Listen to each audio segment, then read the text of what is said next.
Lembrando a você para dar um like, se inscrever no nosso canal, divulgar o link desse vídeo aí para outras pessoas nos grupos que você tem aí, WhatsApp, Telegram, né, Instagram, para os grupos que você tiver, divulgue, por favor. Lembrando também que nós temos aí no nosso blog os estudos escritos da lição, com bastante material, também os slides da lição. Se você deseja receber comentários que eu faço durante a semana dentro da lição, e também receber os slides em PowerPoint, e também a lição escrita em Word, né, e também em PDF, então você entra num dos nossos grupos, você entra em contato comigo no WhatsApp, e eu colocarei você aí num dos grupos que eu tenho, são vários grupos, e não são grupos de bate-papo, que eu não daria conta de ficar monitorando, né? Então, é grupos onde eu coloco material, só eu que publico lá. Então, entre em contato conosco e eu colocarei você em um desses grupos. Vamos então continuar com a lição. Vamos ao tópico 1, então, a revolução sexual. Subtópico 1, um novo paradigma para a sexualidade. O paradigma judaico-cristão moldou a cultura ocidental durante séculos. Dentro desse modelo cultural, os valores morais prevalecentes eram aqueles extraídos da Bíblia ou inferidos a partir dela. Nesse aspecto, a sexualidade humana era vista como algo sagrado e que, portanto, deveria ser exercida dentro dos parâmetros estabelecidos por esse modelo. Dessa forma, as relações sexuais deveriam ser heterossexuais e monogâmicas, não sendo consideradas normais ou aceitas nenhuma outra forma de expressão sexual. Gênesis 1, 27. Havia, portanto, uma visão conservadora sobre a forma como a sexualidade deveria se expressar. Então, veja, nós estamos falando muito atualmente sobre conservadorismo, né? Conservadores. Então, biblicamente falando, quem é o conservador? Aquele que tem o seu modelo de vida baseado na Bíblia. Então, nós vamos ver exemplos, né, na vida sexual, por exemplo, aí. No caso, por exemplo, de aborto, quem concorda com aborto, ele não é conservador. Qualquer aí, partido político que concordar com o aborto, esse partido não é um partido conservador. Qualquer partido que apoiar divórcio, homossexualismo, prostituição, então ele não é um partido conservador. Então temos que tomar muito cuidado, né? Estudarmos direitinho, para vermos o que é um conservador.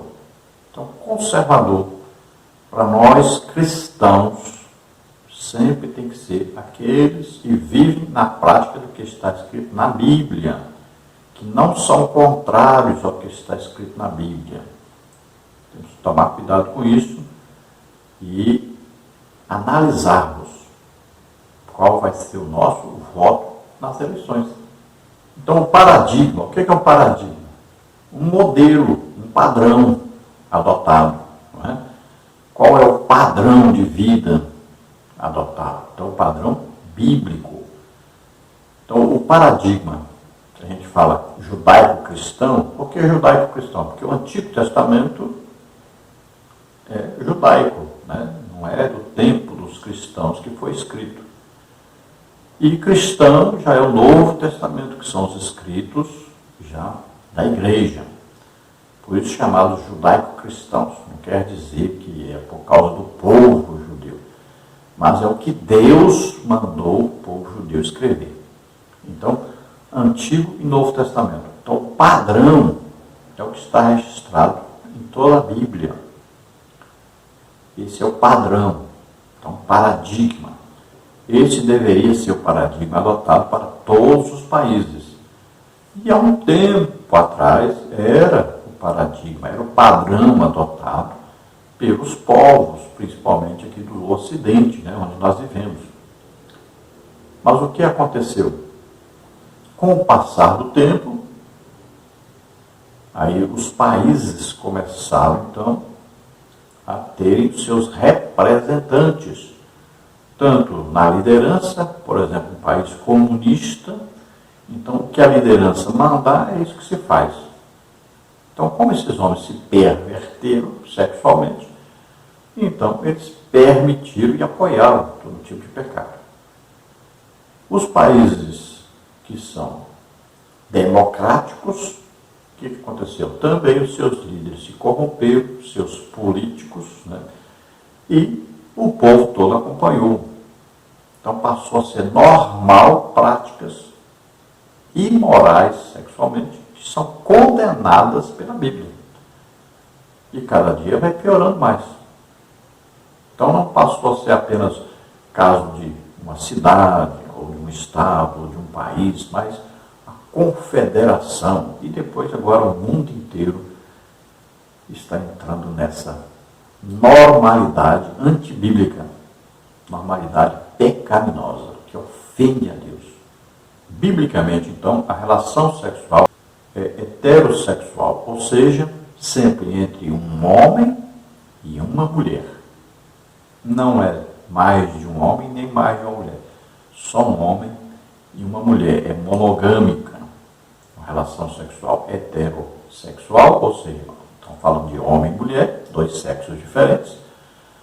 E monogâmico quer dizer sempre é um homem só e uma mulher só. Então, casamento, dentro de um casamento, uma união entre um homem e uma mulher.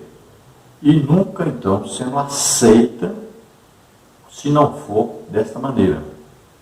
Então, essa é a visão conservadora, apoiada pela palavra de Deus. Subtópico 2, a quebra de um tabu. A partir dos anos 1960, o Ocidente passa por grandes mudanças sociais. Os movimentos de contestação, principalmente da moral cristã, ganham cada vez mais visibilidade.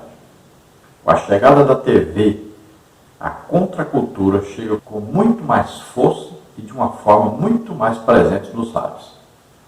Os historiadores observam, por exemplo, que a contracepção e a nudez em público e outras formas alternativas de sexualidade, bem como a legalização do aborto, foram fenômenos que começaram a ganhar força nas sociedades ocidentais a partir dessa época.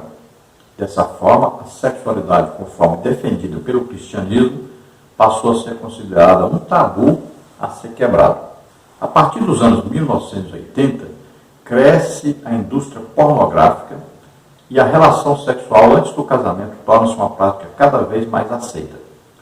Sentindo a pressão social e cultural, muitos dentre os evangélicos passam a fazer concessões a essa nova moralidade.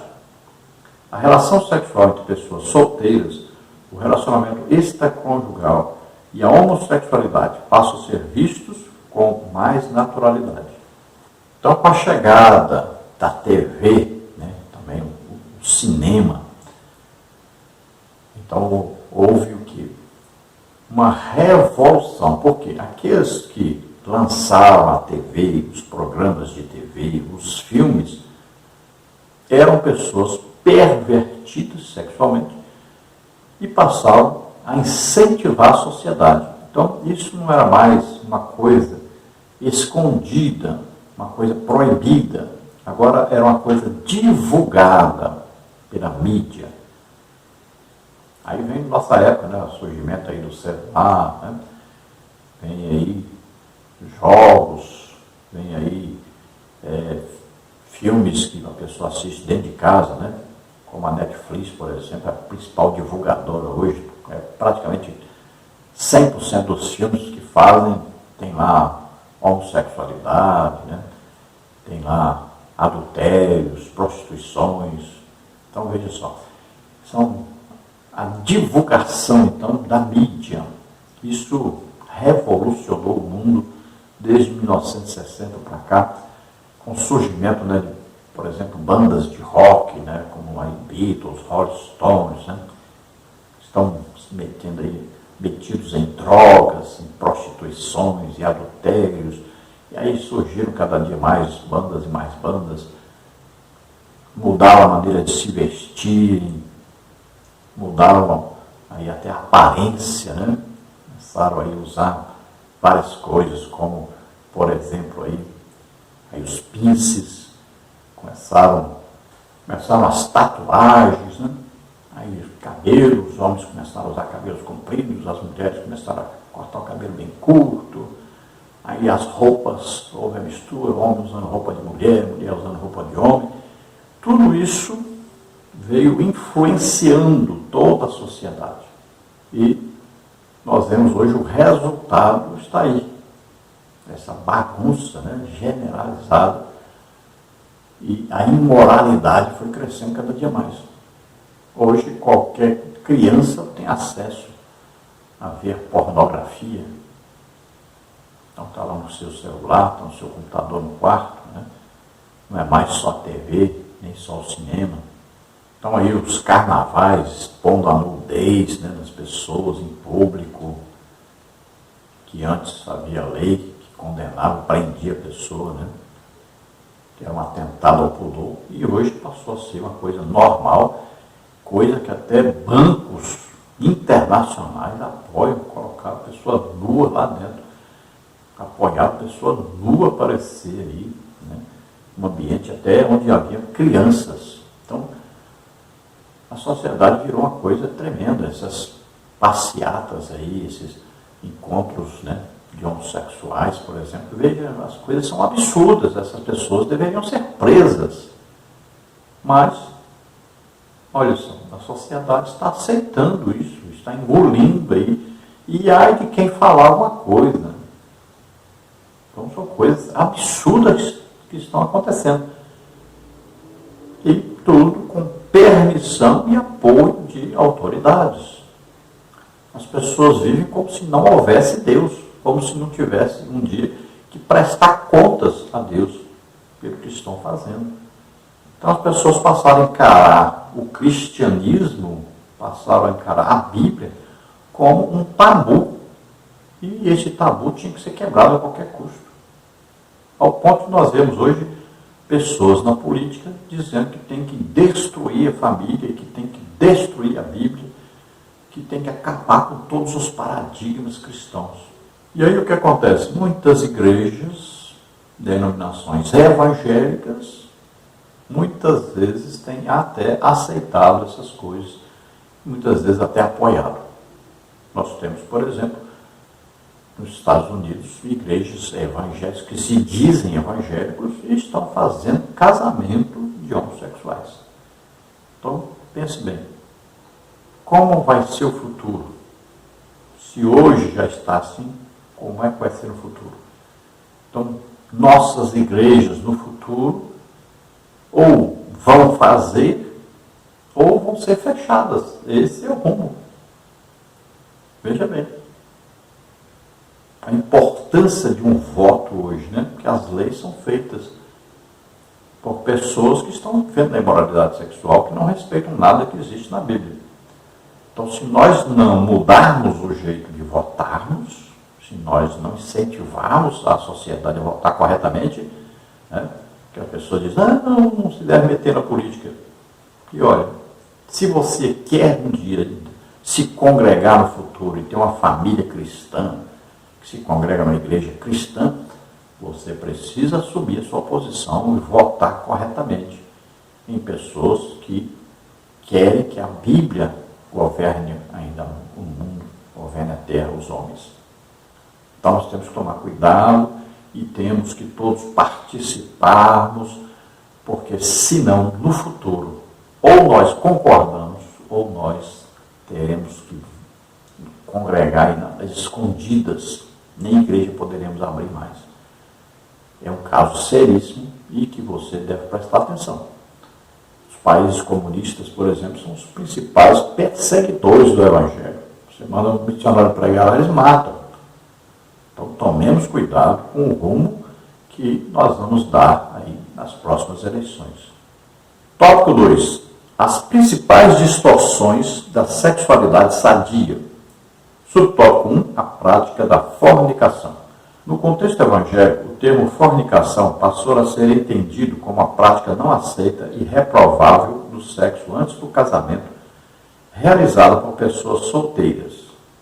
Contudo, o termo grego usado no Novo Testamento, porneia, que dá origem às palavras já cunhadas na língua portuguesa como pornô, pornografia, etc., possui um sentido muito mais amplo.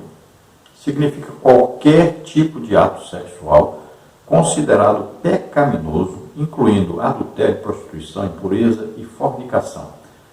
Na verdade, porneia classifica as palavras prostituição e fornicação como sinônimas, em 1 Coríntios 6, 18.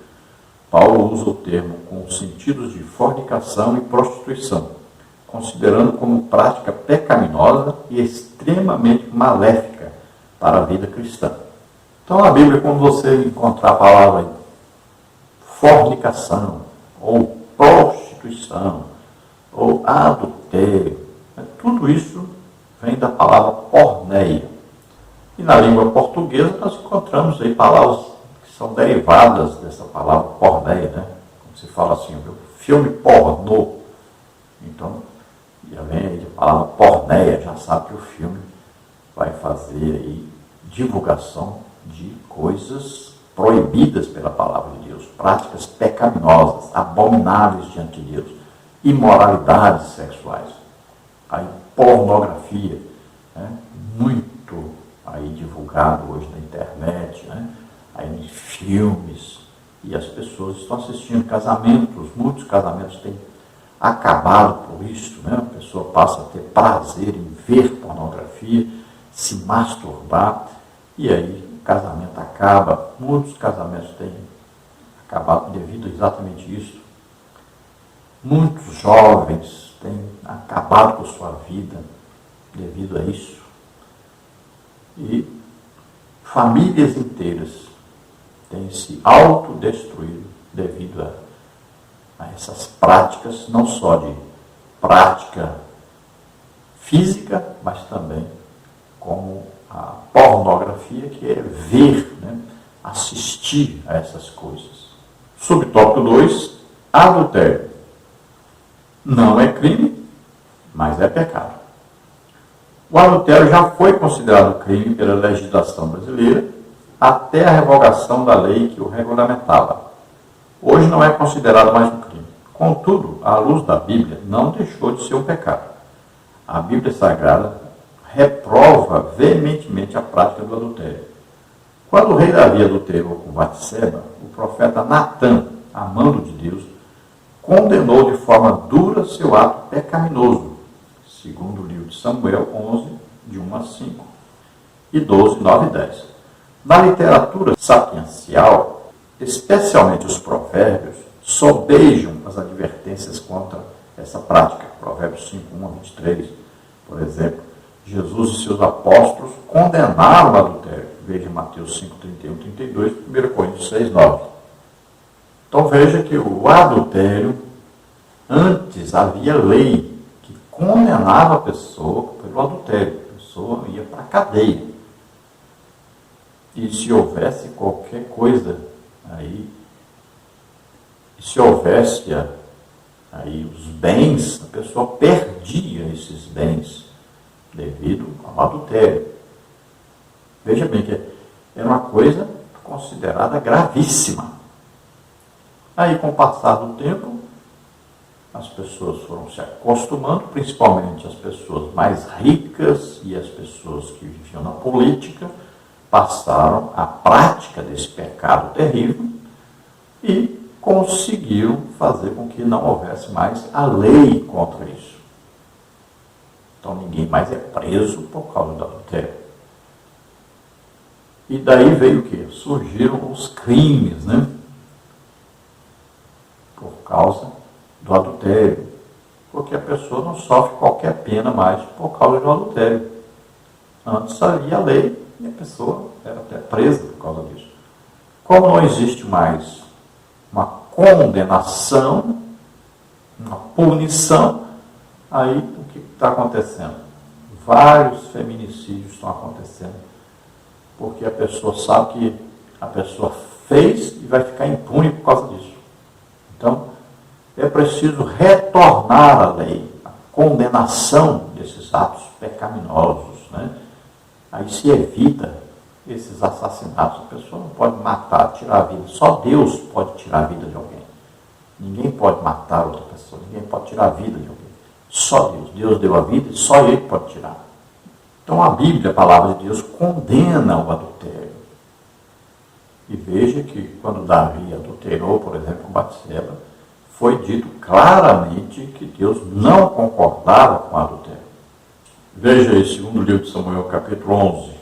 E aconteceu a hora da tarde que Davi se levantou do seu leito e andava passeando no terraço da casa real e viu do terraço uma mulher que se estava lavando, e era esta mulher muito formosa à vista. E enviou Davi, perguntou por aquela mulher, e disseram: porventura não é esta Batseba, filha de Eliã e mulher de Urias, o Heteu? Então enviou Davi mensageiros e a mandou trazer, entrando ela a ele, se deitou com ela, e já ela se tinha purificado de sua imundícia. Então voltou ela para sua casa. E a mulher concebeu e enviou, e fez saber a Davi, e disse: pejada estou.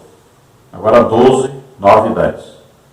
Porque, pois, desprezaste a palavra do Senhor, fazendo mal diante dos seus olhos?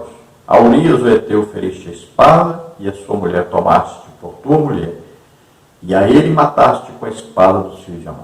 Agora, pois, não se apartará a espada jamais da tua casa, porquanto me desprezaste, e tomaste a mulher de Urias, o Heteu, para que te seja por mulher. Então veja que, além de Deus condenar, Deus executa juízo. Não deixou para depois. Deus executa juízo. Já fala logo o juízo que ele vai sofrer por causa do pecado do adultério. Vamos ver a família de Salomão, por exemplo, as mulheres, né, que Salomão tomou, e acabou levando Salomão à idolatria.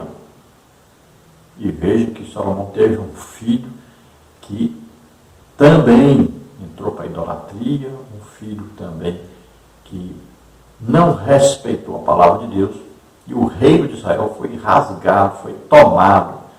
Era para todo Israel ser governado por descendente do rei Davi. E acabou o reino sendo dividido, passou a ter a região do norte, chamada Israel, a região do sul, chamada Judá, por causa exatamente desse pecado de adultério na família de Davi, que começou com o próprio Davi. Se você ler o livro de Provérbios, você vai ver por toda parte falando sobre adultério, né? Cuidado que se deve ter com a mulher, que se oferece, que vai fazer de tudo para que você adultere. Também vamos ver Jesus e os apóstolos, toda a Bíblia aí falando sobre isso, sobre o pecado do adultério.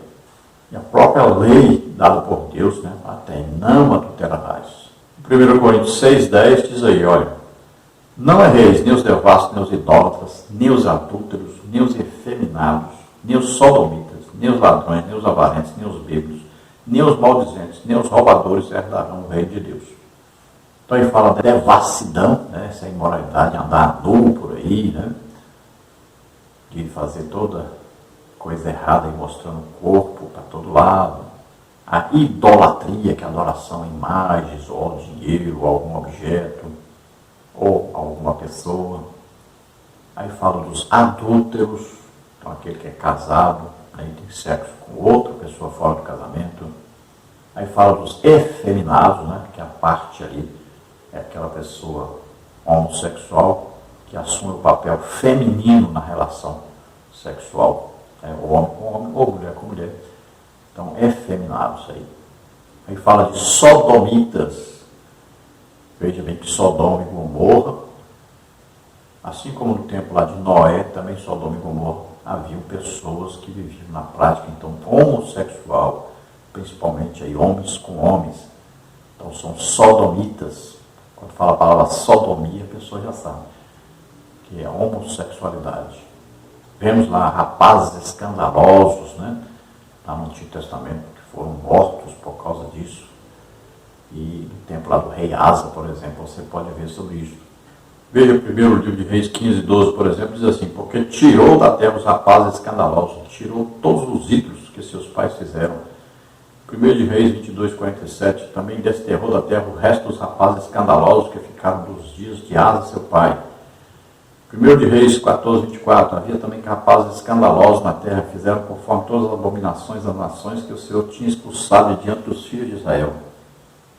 E é muito provável que aqueles rapazes, né, lá no tempo de Eliseu, que Eliseu os amaldiçoou, eles morreram, provavelmente eram rapazes escandalosos. Ou, em algumas traduções dizem aí que eram prostitutos cultuais. O certo, então, é que a Bíblia proíbe tais práticas.